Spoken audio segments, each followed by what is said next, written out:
Welcome to the Daily Release. I'm Jackie. And I'm Christina. It's Friday, which means we're wrapping up week 1 of Love and Connection. We've been talking all week about self-love, vulnerability, people-pleasing, and managing anxious feelings. And today we're bringing it all together with saying no means I don't love them. This is a core belief for so many people. The idea that if you truly love someone, you would always say yes. You would always be available. You would always put their needs first. And so saying no would feel like a betrayal. It would feel like rejection. It feels like you're being selfish or cold or uncaring. Yeah, but here's the truth. Saying no doesn't mean you don't love them. It means you love yourself too. And healthy love requires boundaries. So today we're using the LifeSet framework to release the guilt around saying no, understand why boundaries feel so threatening to your nervous system, rewire towards seeing boundaries as an act of love, and restore your capacity to say no without shame. Right.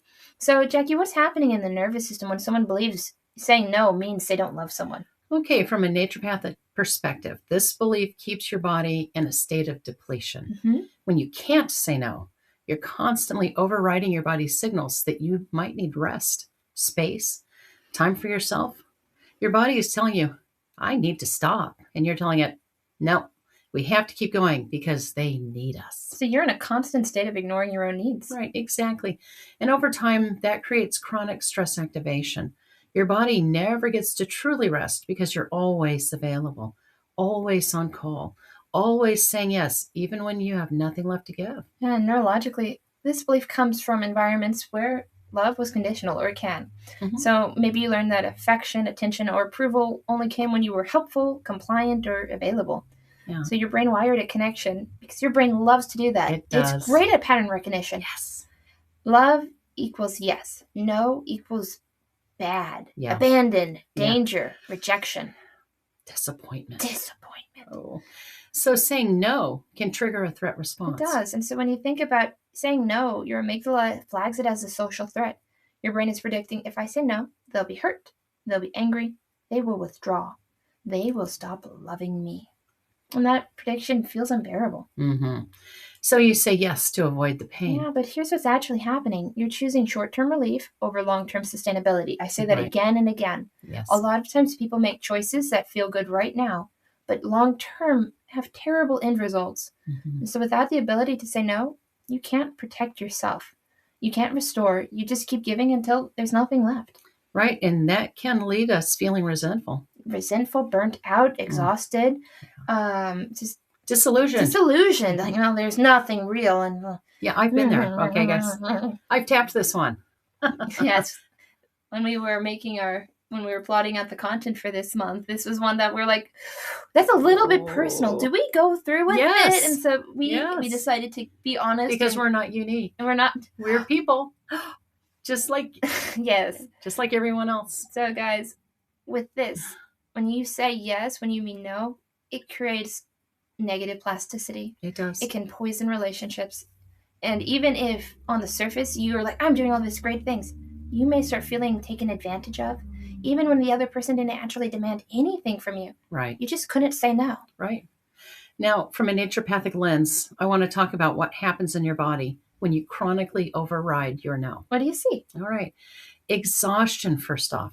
People who can't say no are running on empty, overcommitted, overextended, overfunctioning in everyone else's lives. And often their bodies are paying the price. Chronic fatigue, weakened immune function, stress-related illnesses. Because they're not honoring their body's limit. Right. Just understanding. That's what we mean by honoring.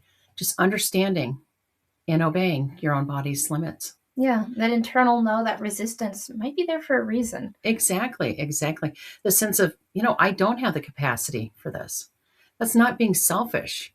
That's your body giving you information about your actual limits. So ignoring that no is ignoring your body's own intelligence. It is. And from a health perspective, boundaries aren't optional. They're essential. Your body needs time to rest, to restore, to be alone with itself. If you're always available to everyone else, your body never gets that. That is actually just restore time. Yeah. And so from a neuro-coaching perspective, here's what I want people to understand. Boundaries aren't walls. They're not about keeping people out. Right. They're about protecting your capacity to stay in a relationship, in a situation, in an environment. So when you have clear boundaries, you can show up more fully, more present, more generously because you're not depleted. Like, for example, if you love to volunteer, but they keep asking and asking and asking, and then eventually you feel like you're doing everything. Yeah. You're going to, the next time it comes around to volunteer again, if you overgave before, eventually you might do it again, but eventually you're going to come to this point where you're like, I don't have enough to give anymore. And it's hard to give cheerfully. Yeah. It's hard to give and have it have meaning. Yeah. And it's hard to give quality. Yeah. When you just don't have when any you're yourself. Depleted. Right. Yeah. So boundaries actually help improve relationships. They do. Because if you're giving from fullness and not from obligation. Right. And so the people who are truly there for you. Right. They don't want you to deplete yourself for them. They want you whole. And so, and understand, it's an issue too of, is this a safe person? Right. Is this a person who loves you, but they have their own limitations and their own struggles? Right. They might not know what you need. And so that's why boundaries are important. Here's the thing. We need to know what we need. You need to know what you need. Someone else isn't going to know what you need. And that's the boundaries inform other people of what you need. That's right. And so it's like that car runs out of gas. It doesn't matter how much you want it to go. Yeah. It's done.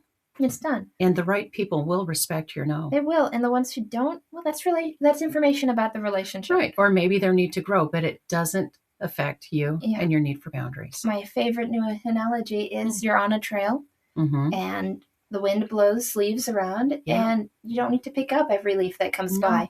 No. Because at first 1, 2, 3, and eventually you've got a whole bag of leaves and you're trying to carry everything. It's not for you to carry. Right. Let it go. Yep. The flow. The flow of life. Yep. So let's release this belief. All right. Okay, so let's do a little bit of discovery first. Okay, so what that might show up. Saying no feels like I don't love them. Okay. I'm afraid they'll be hurt or angry if I say no. I feel guilty when I prioritize my needs because I know I can do the thing, but I just also can't do the thing. Here's a good one. I know it's an important thing. Oh, yeah. And I really want it to be done. If I truly cared, I would just I'd find a way. I would just do it. And now there are situations where it's a crisis. It does. And we have reserves for that. Yeah. But we're talking about lifestyle. Yeah. This is a daily release. And so this is the daily release. It's not, do not release an event or a specific situation. I want you to just today as I'm moving forward. Understand that you can love people and still say no. You can love people. That's right. And good people don't always say yes. You don't always have to be available. Right. Right. Sometimes it's time for things to change, for someone else to pick something up. Someone else to learn, someone else to have an opportunity. Right. Because boundaries protect your capacity to show up. And it might be time for you to move on to something different in your life too. That's right. But that's not available if you just have to say yes. So let's do the discovery. Okay, the discovery. So even though, and so what we just talked about, you can pick those. How about I feel guilty or I feel sad when I prioritize my needs? Even though I don't know how to prioritize my needs. Yeah, I like that one. So even though I always have to be available. Even though I feel like setting limits means I'm selfish. Oh, let's go with that one. Okay, and so again, check in with yourself. Yep. If it's 4 below, you're good to go. If it's a high 4 to 6, that's yellow. Proceed with caution. Yep. If it's 7 and above, I invite you to watch and tap along. Yeah, follow on the worksheet. Or seek out the community. The worksheets are great because things will happen when you're tapping. You write down that later you look back and you're like, wow, I thought that. I said that. Yeah, right. So it felt true. It's discovery. So write it down your sets and let's get into it. All right. What did we agree on? Even though setting limits means I'm selfish, and how about I deeply and completely accept myself? Why don't you do this one? Oh, I love it. Okay. And you can tap either side. I switch sometimes. It's okay. Even though setting limits means I'm selfish. Even though it feels like setting limits means I'm selfish. That's better. Good catch. Even though setting limits feels like I'm being selfish. Even though setting limits feels like I'm being selfish. I deeply and completely accept myself. I deeply and completely accept myself. Even though setting limits feels like I'm being selfish. Feels like I'm being selfish. I deeply and completely accept myself. I deeply and completely accept myself. Even though setting limits feels like I'm being selfish. Setting limits feels like I'm being selfish. I deeply and completely accept myself. I deeply and completely accept myself. Top of the head. Feeling selfish. Feeling selfish. Good release. It feels selfish. It feels selfish. Side of the eye. Setting limits feels selfish. Setting limits feels selfish. Under the eye. It feels selfish. It feels selfish. Under the nose. Limits feel selfish. Limits feel selfish. And on the chin. Oh, it feels so selfish. It feels so selfish. Good release. Setting limits feels selfish. Setting limits feels selfish. And under the arm, the hug. Limits feel selfish. Limits feel selfish. All right, so just gently kind of shake it out. Take a gentle breath and just say right now, does it feel more, the same, or less intense? And if you want to number it, that's great. If right now you're saying, well, it still feels like a 3, but it doesn't feel selfish, it feels sad. You can do your next round saying, setting limits feels sad. Yeah. And so do 3 rounds. Yeah. So guys, I want you to know that boundaries could protect your capacity to show up. You can care about someone and still say no. Right. And releasing the guilt around honoring your limits is important, and it's not something we're taught. Right. It's not something that... It's not. Yeah, it's always... A lot of times we're taught, oh, well, if you're a good person, you'll do blah, blah. And I understand... You're magically able. The good intentions behind such moral lessons. But at the same time... There's not a lot of truth in it. There's not truth in that because... Yeah. And you may be the one who is actually going to be the example. And other people might go, hey, that didn't feel right. But as I'm watching them move through life, I see that things are working for them. Yeah. Then they're more relaxed. What's going on with that? Exactly. So let's move to the action steps. Action steps. I want you to understand, every time you say yes when you mean no, you're teaching people that your boundaries don't matter. You're training them to expect unlimited access. Yeah. And that's not fair to you or to them. Healthy relationships need truth, not performance. And from a naturopathic perspective, remember your body is always giving you information about your capacity. That feeling of, I can't do this, or I need space. That's typically your body's wisdom. Yeah. And honoring that wisdom is how you restore. Yeah. It's how you maintain your health and your ability to stay in relationships long term. So here's your practice this week using our LifeSet framework. First, release. Notice one situation where you said yes when you meant no. Yeah. Notice the guilt, the awkward, the pressure, whatever it is that came up around saying no. Release that guilt through tapping. Your no is not a betrayal. So just you're wanting to say no. I'm not saying at a time you wanted to say no. You felt like you couldn't say no, and then you get dragged into it. And you said yes with a smile on your face, probably. Okay, sure. Thanks for asking. That's my personal experience. So that's the release. Sure, I can do that. Oh, literally no one else? Okay. Okay, now second. And then it's, you mean I'm the first person you asked? That's happened. Okay, second is to rewire. So we're going to practice saying no to one thing this week. It doesn't have to be big. It can be small. I can't make that event. I need some time to myself today. I'm in the middle of something. You're rewiring the association between no and rejection.